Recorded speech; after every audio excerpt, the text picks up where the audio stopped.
جب بندہ قبرستان میں جا کر دعا پڑھتا ہے صرف مردے سنتے ہیں کہ نہیں؟ مردوں کے سننے کی کوئی دلیل نہیں ہے۔ اللہ تعالیٰ نے پیارے رسول کو مخاطب کر کے کہا، وہ حیاتی اور مماتی والا قصہ جو پاکستان میں اس کو چھوڑیے، پیارے رسول کو اللہ تعالیٰ نے فرمایا، مخاطب کر کے کہا، انکا، بے شک آپ، لا تسمع، سنا نہیں سکتے، الموتى، مردوں کو، ولا تسمع الصم الدعاء اذا ولوا مدبرین، ایک بہرا آدمی پیٹھ پھیر کر کے جا رہا ہے آپ کے 50 میٹر آگے، جب تک آپ کا منہ دیکھ کر کے نہ وہ سوچ رہے کہ ہمیں بلا رہے ہیں تو پیچھے سے وہ سنے گا نہیں، تو جب وہ نہیں سن سکتا ہے، یہ دونوں کا جوڑ جو ہے دیکھیے اللہ تعالیٰ نے ذکر فرمایا ہے، انک لا تسمع الموتى ولا تسمع الصم الدعاء اذا ولوا مدبرین، بہرا آدمی زندہ ہے، جا رہا ہے اور پیٹھ پھیر کے جا رہا ہے، نہیں سن رہا آپ کی بات، تو آپ اس کو اپنی بات نہیں سنا سکتے۔ ہاں آپ کی طرف چہرہ کرے گا تو جب آپ کا منہ دے گا، ہاں کچھ کہہ رہے ہیں، آئے گا کیا بول رہے ہیں،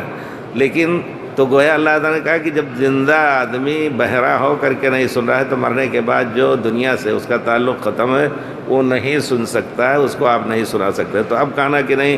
مردے سنتے ہیں اور ہمارا جواب دیتے ہیں، یہ سب چیز صحیح احادیث کی روشنی سے ثابت نہیں ہے۔ آپ کہیں گے کہ پیارے رسول نے بدر کے اندر مخاطب کیا تھا لوگوں کو اور کہا تھا کہ تم اپنے کرتوت کو پہنچ گئے اور اپنا نتیجہ بھگت لیا تم نے، تو حضرت عمر اور صحابہ کو معلوم تھا کہ مردے سنتے نہیں ہیں۔ پیارے رسول پر اعتراض کر بیٹھے، کہا اللہ کے رسول تخاطب قوما قد جیفوا، دیکھیے صحابہ سمجھتے تھے کہ مردے سنتے نہیں ہیں، یہ بھی ایک بہت بڑی دلیل ہے۔ تو کہا کہ آپ ایسی قوم کو مخاطب کر رہے ہیں جو سڑ گل رہے ہیں مر کر کے، تو پیارے رسول نے فرمایا کہ اس وقت، یہ لفظ آپ یاد رکھیں،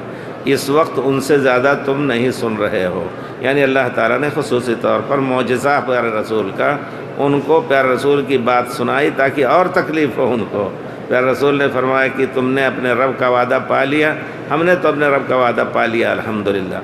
تو مردے قبرستان میں ہوں یا کہیں بھی ہوں، اور اس عقیدے نے بڑی گمراہی پھیلائی ہے، اسی عقیدے نے ان مزاروں کو، ان آستانوں کو آباد کر رکھا ہے کہ سنتے ہیں اور دیتے بھی ہیں۔ اللہ کو نے مقدر کیا ہوتا ہے کہ اس وقت دے گا، جا کر کے وہاں سر رگڑ دیا تو کہا پیر ہی نے دے دیا، نام بچے کا رکھا پیرا دتا، یہ سب ہوتا ہے۔